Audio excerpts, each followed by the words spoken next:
Hello tout le monde, donc aujourd'hui on se retrouve pour la vidéo Back to School. La seule et unique, la dernière je pense, que je ferai sur ma chaîne puisque c'est juste voilà, la vidéo que j'avais envie de faire et qui va résumer tous mes conseils, mes méthodes de travail, mon expérience scolaire, tout. C'est le bilan de mon parcours scolaire jusqu'au bac du moins. Du coup voilà, en fait ce que je vous explique, j'ai un PDF devant moi avec comment, en gros c'est un peu comment j'ai réussi à avoir mention très bien, les méthodes de travail que j'ai effectuées, ce que j'ai fait au quotidien, ce que j'ai fait pour les devoirs surveillés, ce que j'ai fait pour le bac, ou les bacs blancs tout simplement. J'ai mis matière par matière, donc certes c'est un bac ES mais vous pouvez adapter ces méthodes, vous pouvez adapter ces méthodes ou vous en inspirer du moins pour d'autres bacs, d'autres matières, d'autres années, d'autres niveaux scolaires tout simplement. Du coup moi je vais vous dire mot pour mot ce que j'ai écrit, ce que j'ai fait durant mon année, etc. Et voilà, je vais vous les dire tel quel, je vais vous expliquer comment j'ai fait, pourquoi j'ai fait ça, si ça marchait ou non. Normalement ça a marché, si je l'ai noté c'est que ça a marché. Et vous faites ce que vous voulez après, moi ça me permet vraiment de faire le bilan de mon année de terminale tout simplement, que j'ai aimé, que j'ai adoré même. Et du coup voilà, moi je vous laisse et c'est parti. Et petite précision, ces méthodes de travail étaient un idéal pour moi, c'est ce que j'ai fait en partie. Je ne dis pas que certaines choses je les faisais tous les jours, mais pour moi c'est l'idéal. Si vous tenez ça, c'est bon, c'est assuré, si vous êtes comme moi, si vous avez la même façon de travailler que moi. Ça n'ira pas à tout le monde, forcément ça sera trop rigoureux pour certains, c'est clair et net. Mais voilà, c'est un idéal, c'est une vidéo conseil, pas besoin de tendre ou de faire mot pour mot ce que je dis, et basta.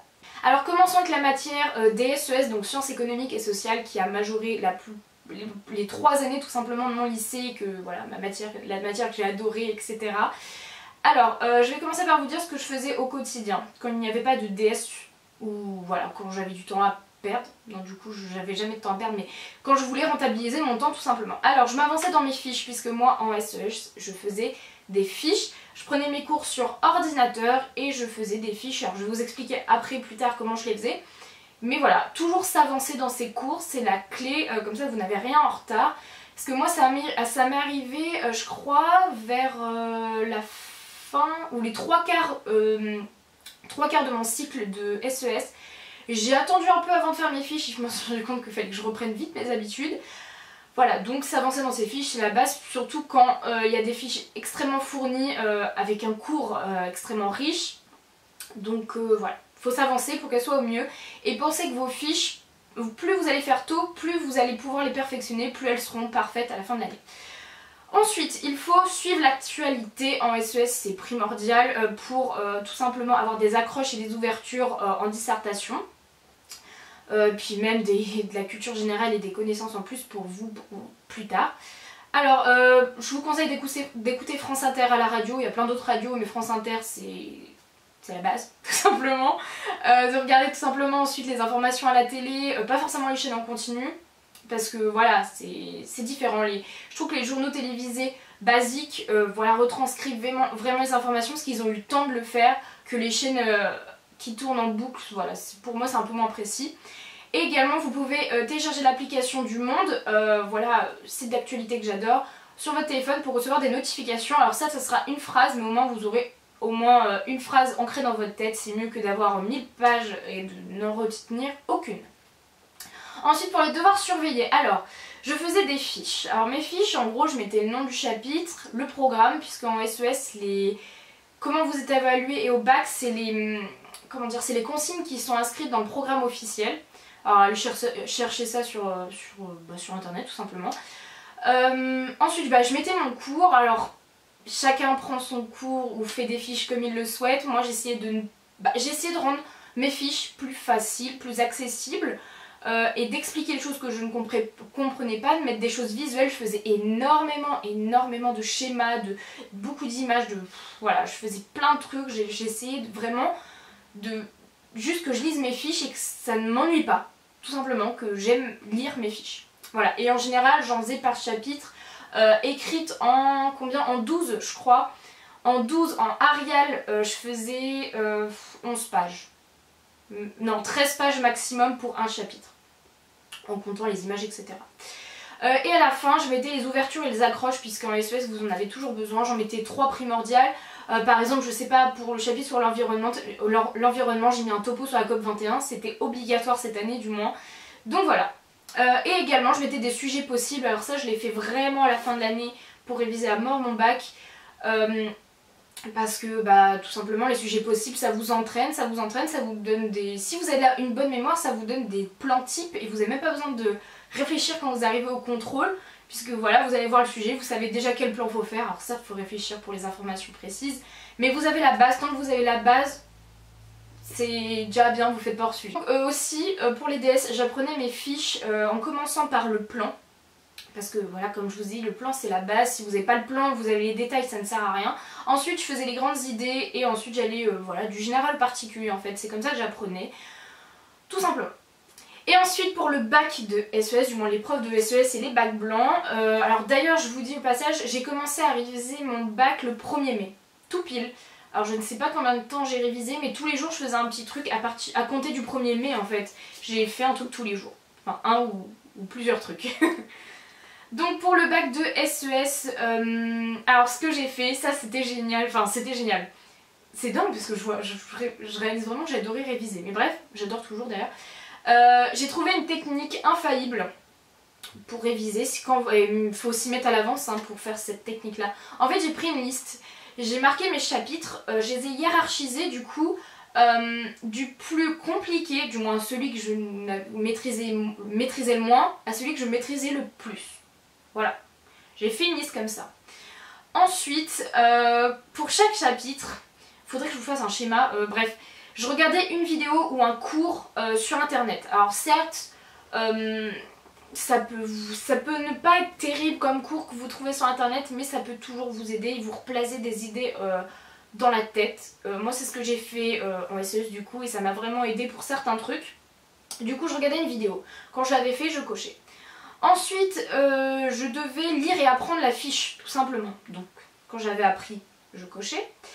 Ensuite, je devais travailler des sujets possibles, du coup je cherchais des sujets possibles, je lisais quelques corrections, dès que j'en avais fait 2-3, je cochais. Et ensuite, je devais apprendre par cœur les définitions, parce que oui, en SES, apprendre par cœur des définitions, c'est primordial. Il ne faut pas tout apprendre par cœur, c'est impossible, mais les définitions, du moins une bonne base de définition, et celles qui sont dans le programme, c'est indispensable.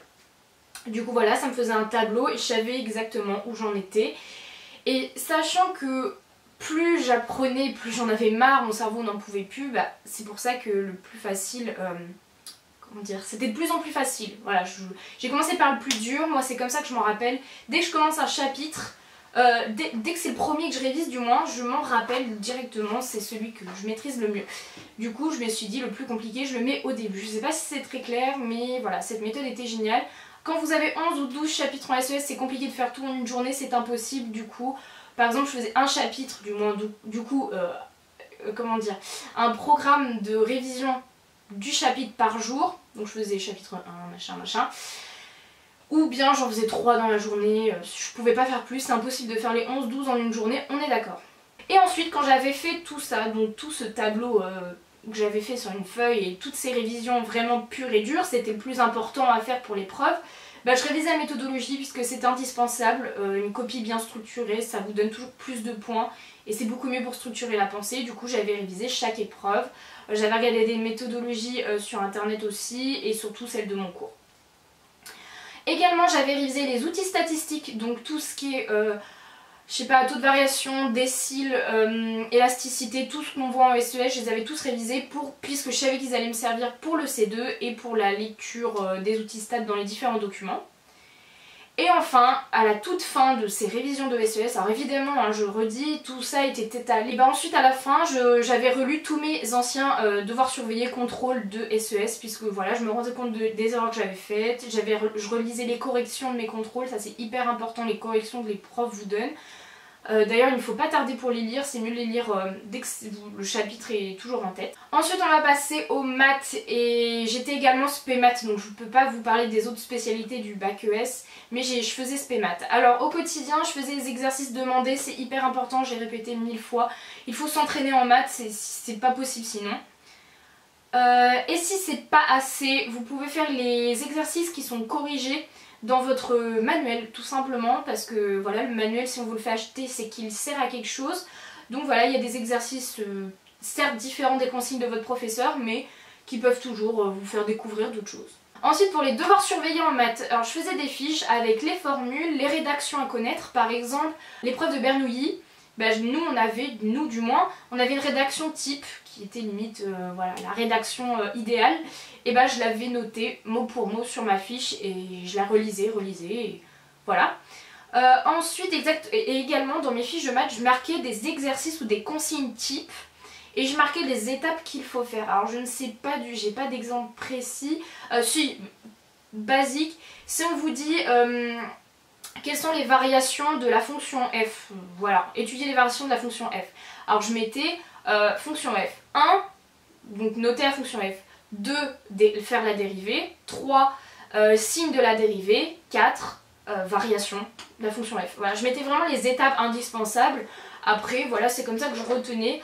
Alors je les mettais toutes parce que je suis une tarée, je mettais tout, enfin du moins tout ce que je pensais essentiel, mais voilà, si vous marquez au moins les exercices que vous n'arrivez jamais à faire, qui reviennent souvent, mettez ça et vous allez comprendre. Et enfin pour le bac et bac blanc de maths, alors qu'est-ce que j'ai fait? J'ai lu et appris mes fiches, j'ai fait des exercices pour chaque chapitre et j'ai également relu tous mes DS de maths. Alors il faut savoir qu'il y en avait une cinquantaine, je ne sais même pas combien, mais il y en avait énormément, mais je les ai tous relus, spé maths et maths, voilà, ça vaut pareil.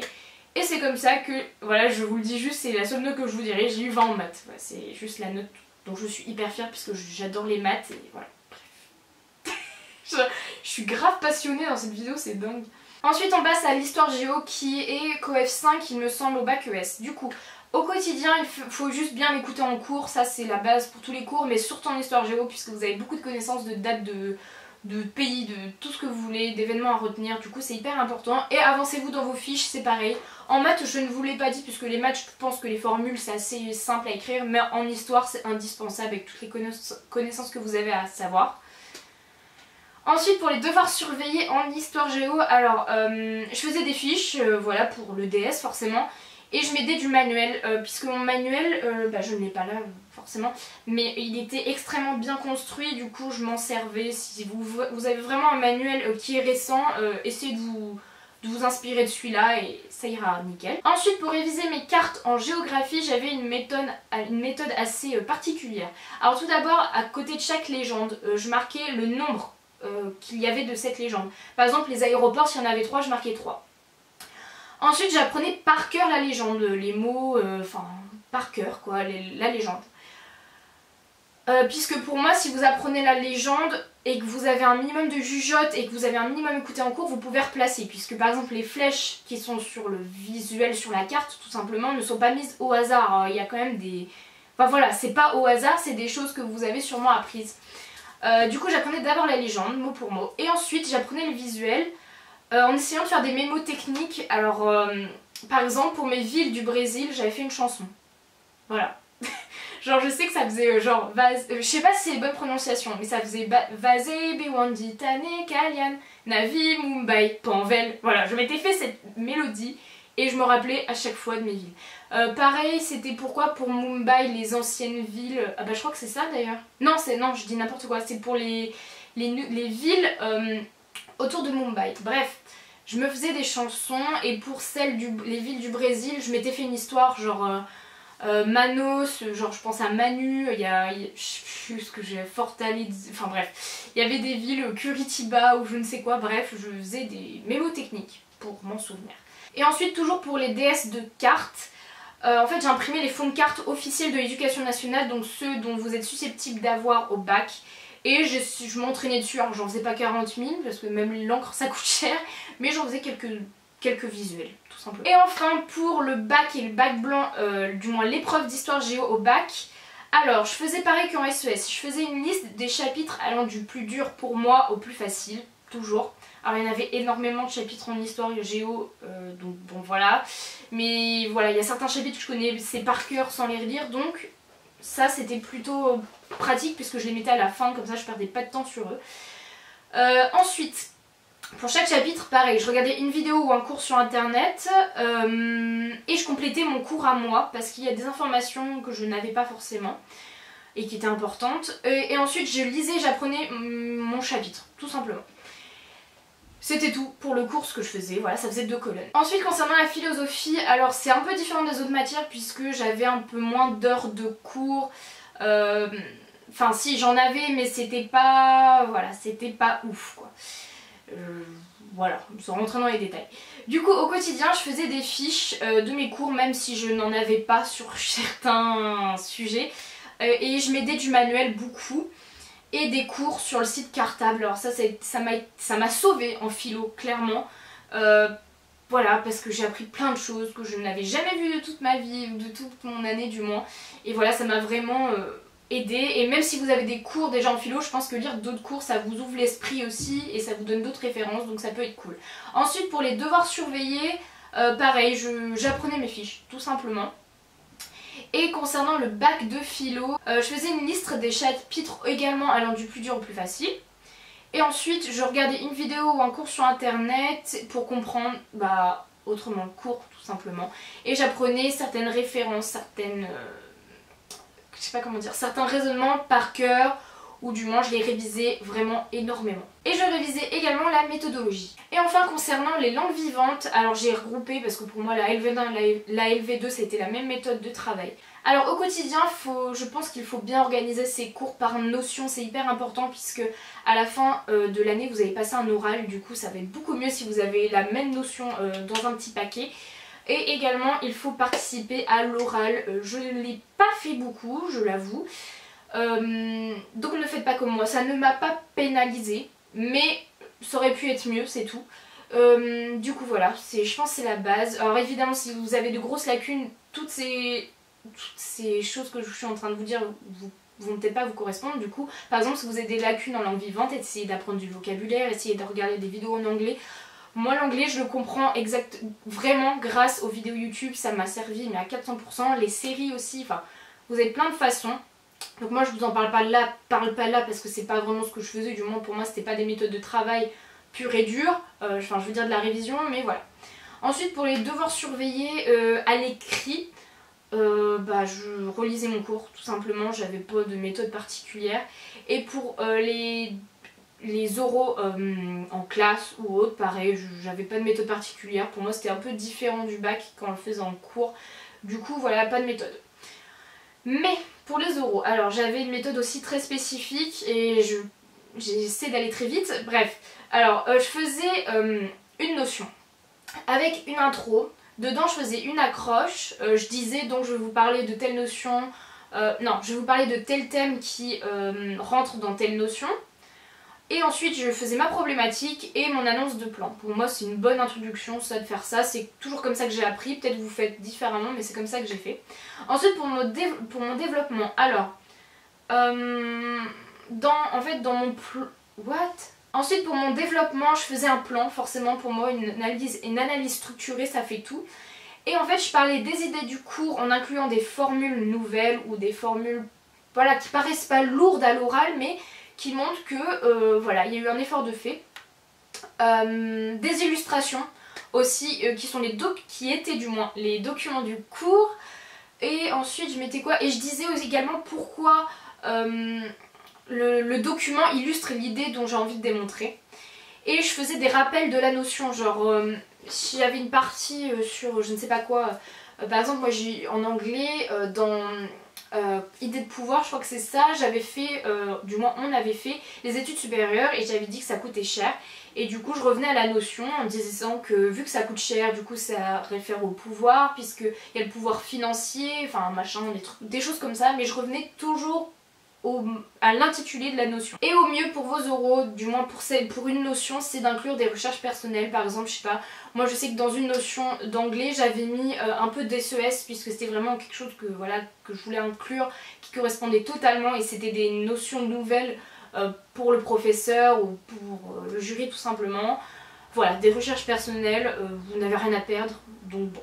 Et en conclusion, je faisais un bilan qui rappelait la notion, qui montrait en quoi tout ce que je viens de dire démontre cette notion.